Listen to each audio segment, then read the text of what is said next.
जय शिवराय मित्रांनो, बंधूंनो आणि भगिनींनो, बघा आता राज्यामध्ये दिव्यांग योजना यांच्यासाठी वेगळं पोर्टल, वेगळा विभाग तयार करण्यात आलेला आहे. दिव्यांग सहाय्यक पोर्टल असं त्यांच्यासाठी सुरू करण्यात आलेलं आहे. आता 30 एप्रिल 2026 हे दिव्यांग पोर्टलवरती नोंदणी करण्याची दिव्यांगांसाठी ही शेवटची तारीख होती.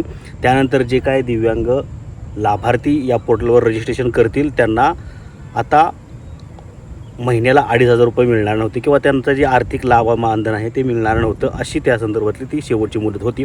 मात्र आता याच्यामध्ये दिलासादायक माहिती अशी आहे, अपडेट अशी आहे की ज्या दिव्यांग लाभार्थ्यांनी याच्यावरती नोंदणी केलेली नाही किंवा UDID हे कार्ड काढून घेतलेलं नाही त्यांच्यासाठी आता मुदतवाढ देण्यात आलेली आहे.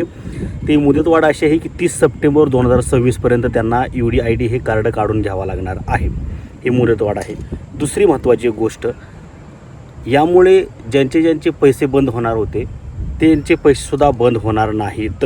या संदर्भातला GR सुद्धा काढण्यात आलेला आहे. मुख्यमंत्र्यांनी या संदर्भातली माहिती दिलेली आहे, घोषणा केलेली आहे. ज्यांच्याकडे UDID कार्ड नाही त्यांनाही आता लाभ चालूच राहणार आहे. त्यांसाठी शेवटची मुदत आहे 30 सप्टेंबर 2026 आणि तोपर्यंत तुम्ही UDID कार्ड काढून घ्यायचं आहे आणि तोपर्यंत तुमचं कोणत्याही महिन्याचं मानधन 2,500 रुपयाचं मानधन बंद होणार नाही. प्रत्येक महिन्या मिळत राहणार आहे. याच्यामध्ये दुसरी एक नवीन अपडेट अशी आहे की माजी मंत्री बच्चू कडू यांनी एक मागणी केलेली आहे, अनेक मागण्या केलेल्या आहे. त्याची ती एक सांगतो याच्या रिलेटेड, दिव्यांग योजनेच्या रिलेटेड, की प्रत्येक महिन्याच्या 1 ते 10 तारखेच्या ह्या दरम्यान एक तारीख फिक्स करावी आणि त्या फिक्स तारखेला दिव्यांगांना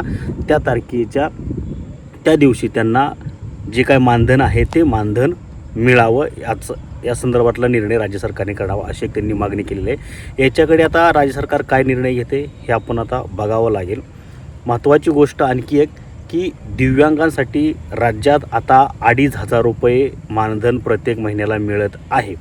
तर तुमच्या आसपास तुमच्या माहितीचे मित्रमैत्रीण कोण ओळखीचे जर असतील आणि त्यांनी दिव्यांग योजनेसाठी जर अर्ज केला नसेल तर त्यांना दिव्यांग योजनेसाठी अर्ज करायला लावा. दिव्यांग योजनेचा लाभ घ्यायला सांगा. दिव्यांग योजनेमध्ये आता म्हणजे संजय गांधी निराधार योजना, राजीव गांधी निराधार योजना, विधवा पेन्शन योजना ह्या आता वेगळ्या करण्यात आलेल्या आहेत आणि दिव्यांग योजना ही यासाठी वेगळा विभाग करण्यात आलेला आहे. संजय गांधी, राजीव गांधी निराधार योजना, विधवा पेन्शन योजना याच्यामध्ये 1,500 रुपयेच मिळत आहेत. मात्र दिव्यांगांसाठी आता 2,500 रुपये मिळत आहेत.